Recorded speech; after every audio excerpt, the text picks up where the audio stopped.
symptoms of the disease rather than getting to grips with the underlying malaise.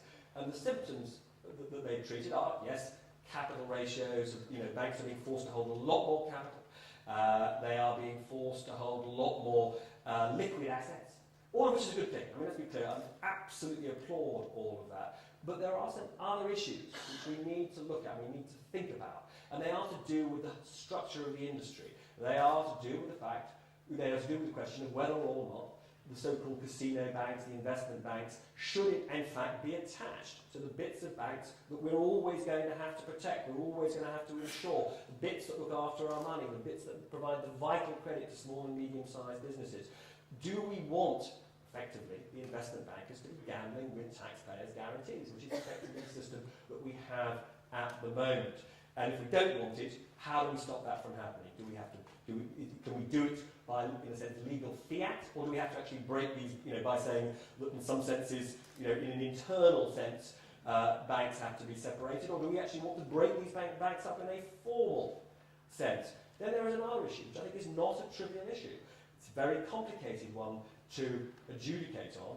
It's the one that's been raised by Lord Turner, the chairman of the FSA, which is whether actually innovation in banking is always good, and whether a vast amount of the trading in instruments like collateralized debt obligations and CDSs was, in his view, socially useless. There is an argument which says that these instruments, these complicated instruments, had only one purpose, which was to befuddle end investors and allow the bankers themselves to extract what's known as rent, that they had no benefit fundamentally to borrowers, whether companies or individuals, and their only benefit was effectively to allow super profits to be earned by bankers and banks. It's an important question.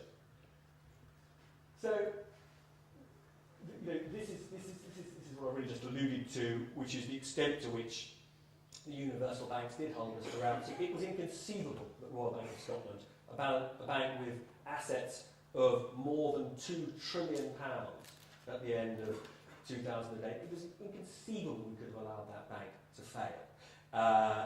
So we had to bail it out to an extraordinary and unprecedented extent.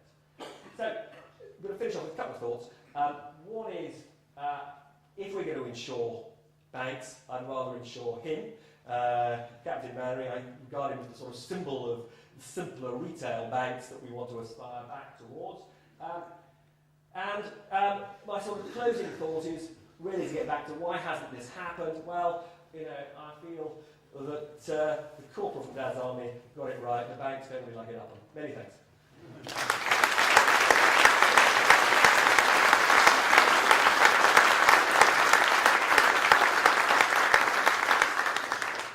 So we've obviously got some time for questions. If you want to pursue any of that, but if there's anything else, I understand yesterday Andrew Neil gave a talk. He was also going to give questions about politics. If there's any other, so whatever you like, really. Yeah.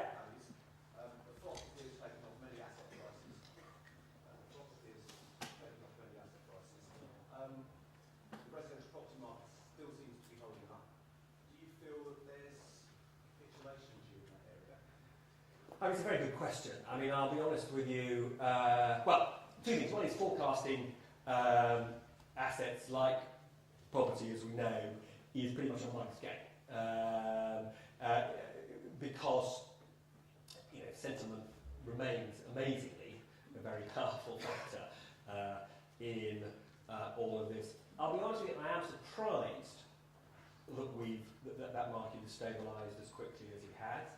I think that there are some structural issues that would lead one to believe that it may be a pause, rather than the end. But I am reluctant to be absolutely firm in saying it's definitely going to fall more, because the alternative is they could just hold at this level for years until economic reality catches up. It does seem to me that if you look at most valuations, sensible valuations of property, and indeed flow of funds from the financial sector, residential property looks quite expensive. There's another issue here, which I think is not an unimportant issue. In the States, one of the things which is, I think, quite encouraging, the States is still in a mess. The States has almost all the same structural problems as we have. And obviously, given that it's a much bigger economy, it matters much more to the world and to us that the States gets it right. You know, in a sense, we are all. I mean, that sounds ridiculous to say, but you know, in a sense, what Barack Obama and Bernanke does is rather more important than what Gordon Brown and Mervyn King do. But one of the things that has happened in the States is because their property decline went on longer and has frankly been sharper, consumers have started to rebuild their savings to a much bigger degree during this period of creating money than has been the case in the UK. I am slightly worried about the fact that consumer indebtedness is not falling very fast in this. I mean, not falling fast enough. I mean, as I said earlier, you don't want consumer spending to absolutely collapse. But given that the Governor of the Bank of England has put an extraordinary amount of money into people's pockets by the way that he's reduced interest rates. I mean, there was a very interesting poll yesterday which showed that lots of households feel more confident, amazingly, than they have since 1997. Now, most polls don't show that, but the fact is that if you look around most of your high streets, retail spending has been subdued, but it hasn't collapsed. In many ways, that's a good thing, let's be clear, but I still think, on the margin, I would rather see consumers saving a bit more. Good morning, thanks very much for your time. Can I ask two questions? Yeah. One is leading on to where you're coming from just now. When is the credit card debt going to hit us? We've got to face it, and it's going to come at some point. The second one is a lot of clients get turned off by you. All you seem to want to do is broadcast on Dean Street, the doom and the gloom. I've got clients that have, the majority of IFAs in the room here, who have done very well this year. Sure. But they then turn on and hear you and think, hang on a minute, he's wrong.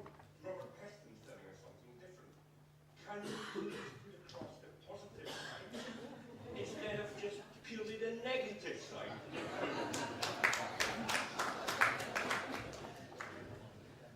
I certainly don't. You know, I can only apologise if you think that I do accentuate the negative. It's certainly not my intention to do that. What I do feel my role, I feel my role is broadly to tell people the truth about, you know, what's happening. And I think the problems are still quite severe. I mean, if I'm honest, if I was going to make a more, my criticism of the media is, on the whole, not that we have been excessively gloomy in the past 2 years. I think broadly we got it right. I do think in the previous 5 years we were as vulnerable as anybody to seeing things as, you know, seeing things through rose-tinted glasses. I mean, you know, I do think that a lot of personal finance advice, a lot of particularly property advice, was predicated on an idea that asset prices, house prices, all the rest of it were going to rise forever, which was foolish. So I think actually, my own criticism of people like myself is that we were frankly too positive in the good years, and actually a bit more balance in those years might have been helpful. But it is about balance. If we haven't done enough about the good stuff,